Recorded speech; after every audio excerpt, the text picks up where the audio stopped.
DHA and EPA recommendations for pregnant women and breastfeeding mothers. Pregnant women should supplement with at least 300 milligrams of DHA per day. Greater amounts of marine omega-3s may be needed in women pregnant with twins or multiple babies, and for women who have had multiple pregnancies, particularly if the pregnancies are close together, to ensure her omega-3 supply has been made replete since the previous pregnancy. Consuming high-quality fish oil or other marine oils like krill oil may be a safer strategy than consuming fish, as high-quality marine oils are in general processed to remove mercury and other harmful compounds. Breastfeeding mothers should supplement with DHA and EPA, especially DHA, particularly if their baby was born prematurely. We recommend at least 500 to 1,000 milligrams of EPA/DHA. Pregnant women and breastfeeding mothers should limit intake of adulterated omega-6 fats and industrial trans fats by reducing consumption of margarines, soybean oil-based salad condiments, sandwich spreads, and processed foods containing soy, corn, cottonseed, and safflower oils. Formula-fed infants should get supplemental DHA or DHA and EPA if the formula does not contain adequate amounts of DHA, 0.2 to 0.5% of total fat. You can add these fats to infant formula by poking a hole in a fish or krill oil capsule and squeezing the oil into the formula, or adding a very small amount from a bottle of liquid marine oil, fish oil, or algal oil. Depression and mood disorders. Considering the indispensable role of long-chain DHA and EPA in the brain, it stands to reason that insufficient EPA and DHA might be contributing to the epidemics of depression, anxiety, and other mood disturbances that afflict so many millions of people today. Of course, modern society changes more quickly than anyone can reasonably keep up with, and there's no shortage of non-dietary factors that could be contributing to this. Financial worries, job stress, inadequate sleep, online bullying and aggression, pressure to have a certain physique, etc. But researchers believe that despite the relentless pace of life today, the progressive increase in depression in the industrialized world since World War II is unlikely to be entirely attributable to societal changes in the criteria for diagnosis or reporting bias. In other words, it's not just that depression is being recognized more than it used to be, or simply that people who might not have been classified as having depression a few decades ago are falling into that category now. Depression is increasing, not just our awareness of it. Depression itself is a difficult enough issue to contend with, but it's even more grim when you learn that as many as 30 to 40% of people with a major depressive disorder are considered treatment resistant, meaning their depression doesn't get any better with drugs or therapy. The rise in the incidence of depression has paralleled the rise in the consumption of vegetable oils. Major depressive disorder is estimated to become the second leading cause of disability worldwide by 2020.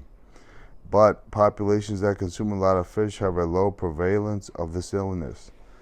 However, back in Chapter 1, we learned from the mistakes of Ansel Keys and other researchers that we don't want to confuse correlation with causation.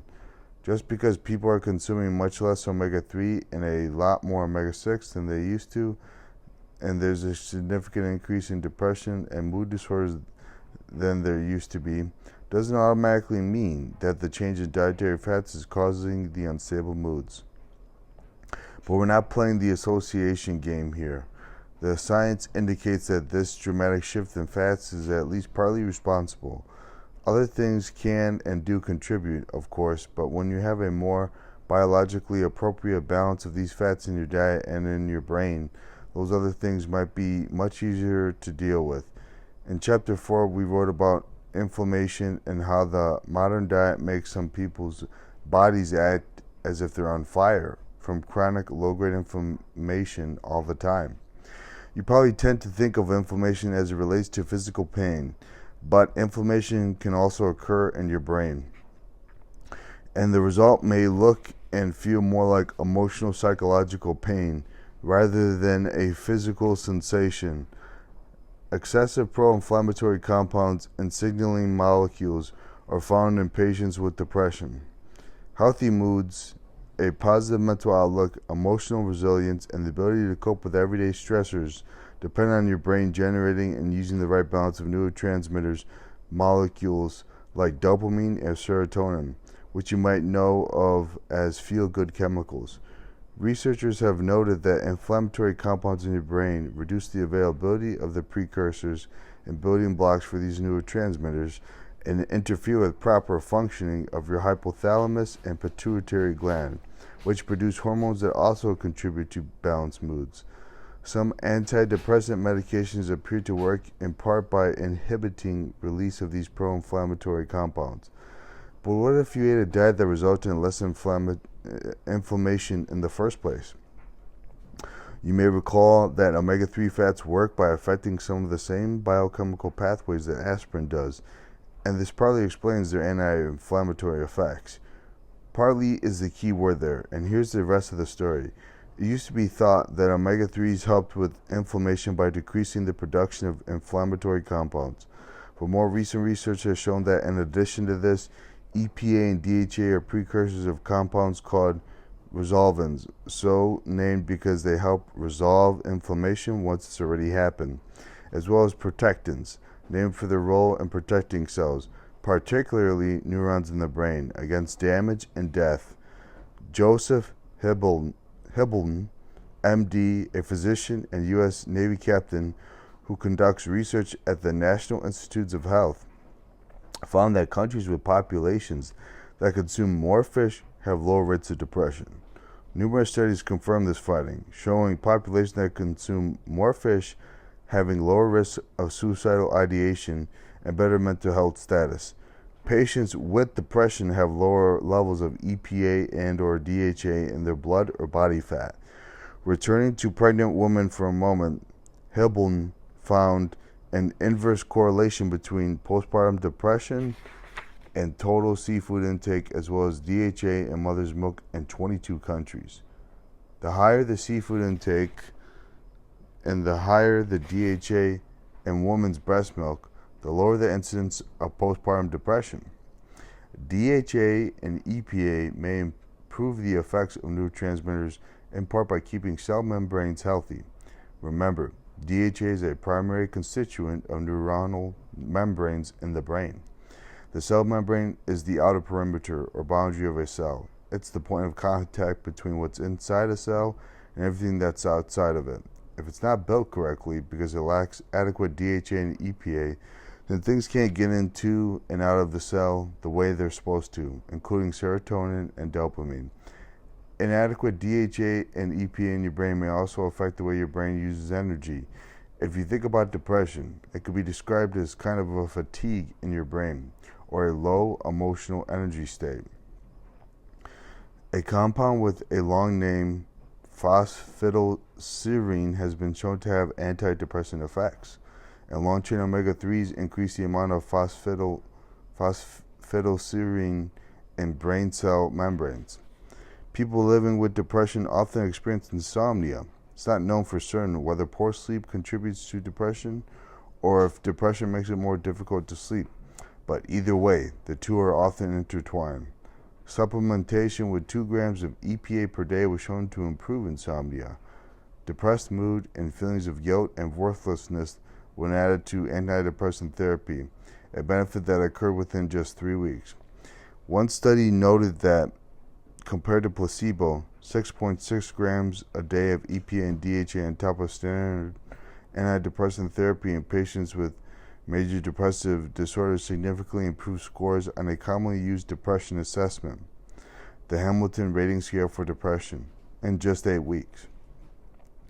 If you or someone you know has ever experienced depression, especially if it was long term, then you know how debilitating it could be. So a noticeable improvement in only 3 or even 8 weeks is a ray of hopeful light in a very dark illness. As we said, compared to healthy individuals, people with depression typically have lower levels of EPA and DHA in their tissues. Knowing now how important omega-3s are for brain health in general and for supporting balanced moods and proper neurotransmitter function in particular, it's not surprising that a meta-analysis of randomized controlled trials found that omega-3s are effective for improving major depressive disorder. Most clinical trials testing marine omega-3s have found improvements in depressive disorders compared to placebo, and some have even found that DHA and EPA are equally effective as prescription antidepressants such as fluoxetine, brand name Prozac. As effective as prescription medication with none of the side effects and all those other benefits too, not too shabby for something that's been part of the human diet since the very beginning. But as with cardiovascular disease, hypertension, and other conditions we've covered so far, increasing DHA and EPA aren't the only piece of this puzzle. It's also important to cut back on seed oils that are high in omega-6, which promote increased inflammation in your body and brain. A high intake of adulterated omega-6 is associated with increased risk of depressive and anxiety disorders. And we know that the effects of omega-3s are muted when in the context of a high omega-6 intake. As with heart disease and other overall health, so with depression and unstable moods, it's not enough just to tackle the problems on the back end by loading up on omega-3. You may also want to stop the problem at the source by limiting the intake of adulterated omega-6. Behavioral disorders, mood disturbances, and other brain disorders. Depression is a leading cause of disability and reduced quality of life, but it's not the only unfortunate mental health issue linked to insufficient omega-3 fats. When you think about the essential role of DHA and EPA in your brain, it's only logical that a host of other mood, behavioral, and psychological issues might result when there aren't enough of these fats to go around. And indeed, this is exactly what we see in things like ADHD, autism spectrum disorders, bipolar disorder, and more. As is true for depression, there are likely multiple contributing factors generating these disorders, and these disorders have multiple subtypes. So a lack of DHA and EPA isn't the only thing driving them, but it's an important one, and it's one that is easily and inexpensively corrected. ADHD, autism spectrum disorders, and dyspraxia.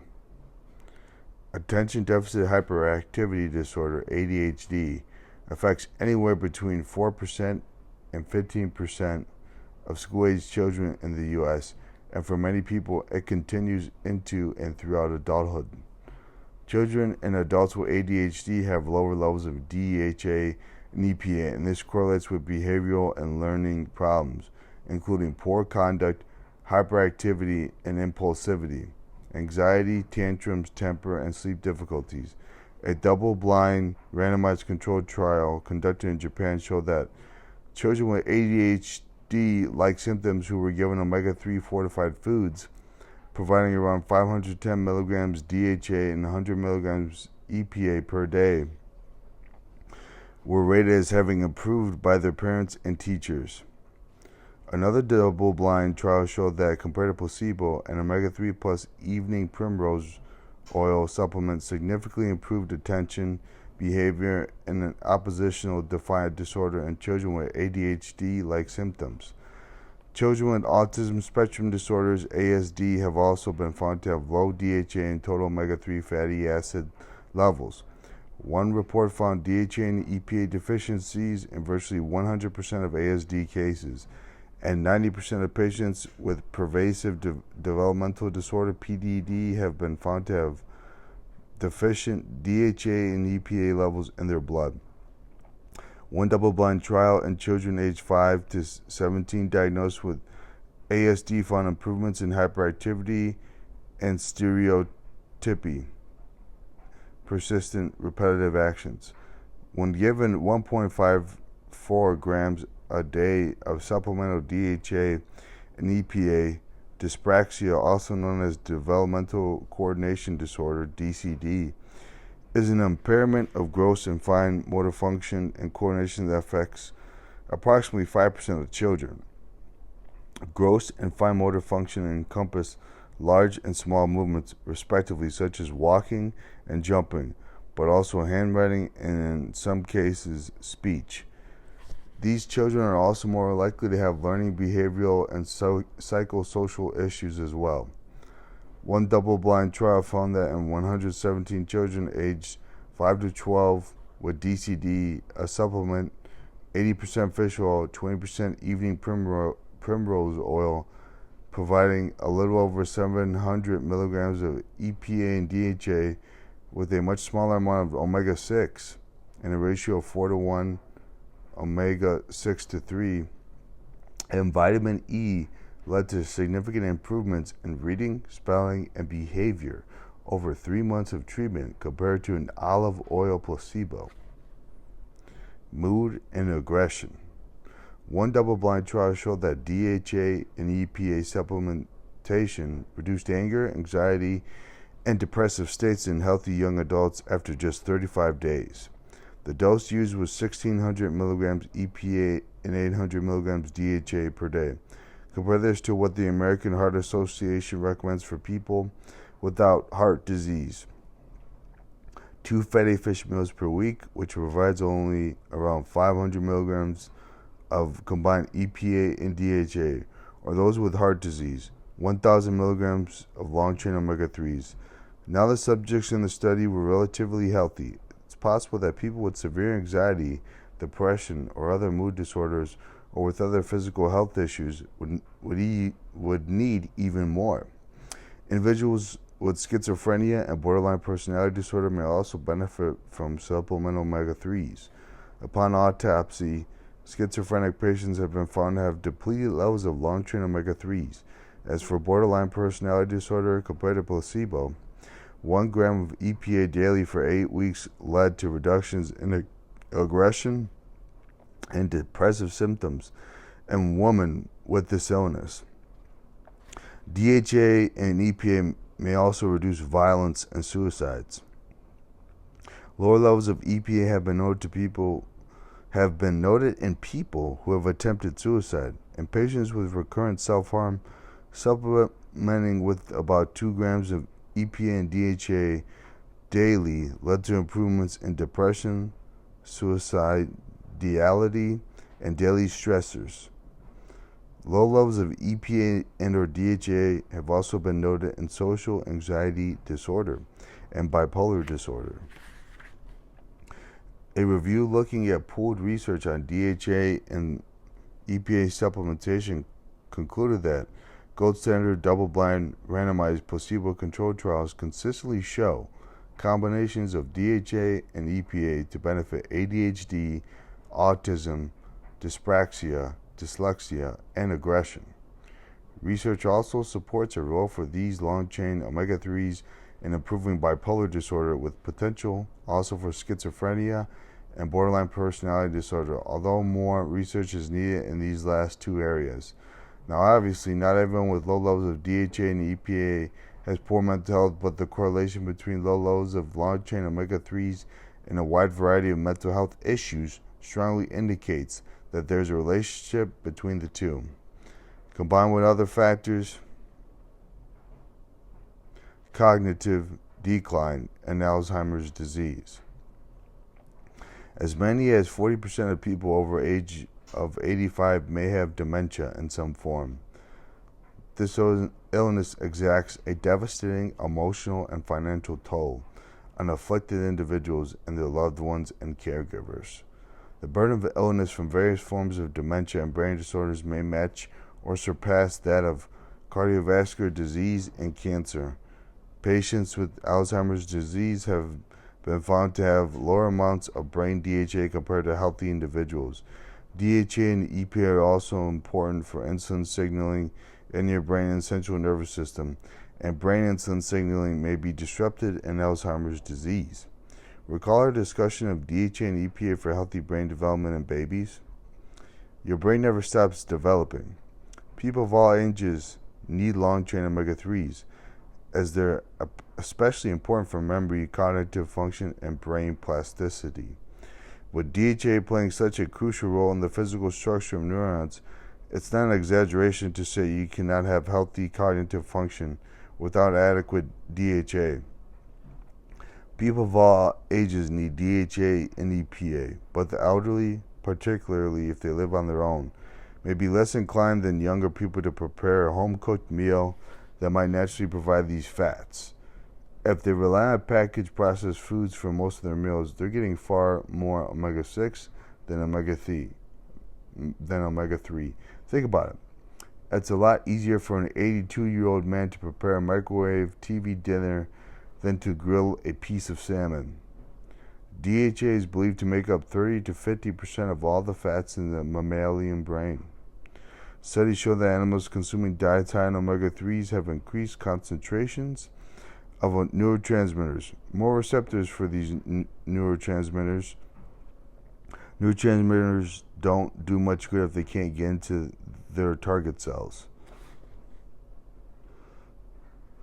Increased neuron growth in the hippocampus, a brain region involved in memory and learning, higher concentrations of antioxidant enzymes, reduced concentrations of damaged brain cell fats, better flow to your brain, and better memory. A high intake of fish is associated with a lower risk dementia and Alzheimer's disease.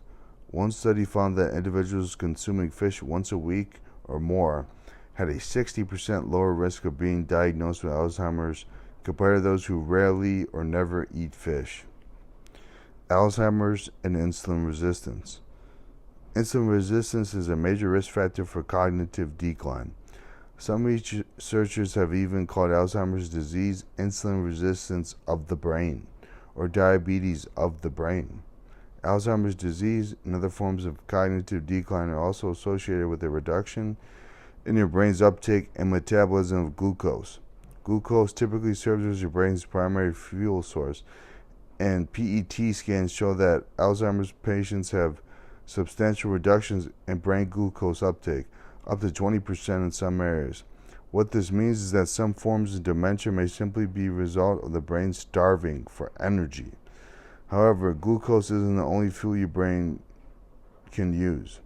Ketones are another molecule your brain can use for energy. If you're mindful of current understanding on health and nutrition, you've no doubt heard of ketogenic diets. In fact, Dr. Mercola has written a best-selling book, Fat for Fuel, about how to optimize cyclical ketogenesis. The intention of this approach is to improve mitochondrial function by helping your body regain the metabolic flexibility to burn fat as a primary fuel and allow your body to produce water-soluble fats called ketones.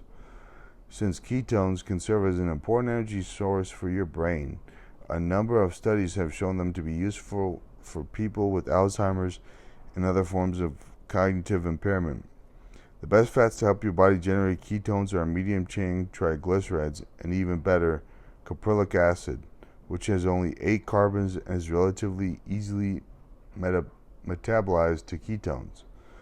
Insulin resistance, which plays such an important role in Alzheimer's, impairs your body's ability to produce ketones. Ketones are generally produced only when carbohydrate availability and insulin levels in your body are low. As a hormone, insulin has multiple functions, one of which is to signal your body that you've just eaten. If you consume a typical Western diet with many carbohydrates, your insulin level typically rises after a meal, letting your body know there's plenty of glucose from carbs to go around, so you don't need to make ketones for energy. If you have insulin resistance, your brain faces a double whammy in terms of starving for energy. Glucose is not being used efficiently, and high insulin levels prevent appreciable generation of ketones, so your brain doesn't get enough of either fuel. Insulin resistance undoubtedly leads to a reduction in the fuel supply available to your brain, and it's a major risk factor for cognitive problems. But remember, what you learned about insulin resistance in Chapter 4 is not solely about carbs. Your brain needs adequate DHA in order to be able to take up glucose properly. And since EPA increases fat burning, which could lead to higher ketone production, supplementation with both EPA and DHA may help to supply an aging insulin-resistant brain with these nourishing ketones and potentially make it easier for your brain to use glucose as well. Post-mortem studies have confirmed that Alzheimer's patients, as well as those with cognitive impairment but not dementia, have reduced brain and blood DHA levels compared to healthy people. Higher intake of DHA and EPA is associated with a decreased risk of cognitive decline. So getting plenty of this fat in your diet might be a good tool in your arsenal to potentially prevent cognitive impairment. Animal studies have shown that deficiency of long-chain DHA and EPA can reduce brain glucose uptake by as much as 30 to 40%. It's not that glucose isn't there, it's that the brain isn't taking it in. Having enough DHA helps the brain accept that glucose.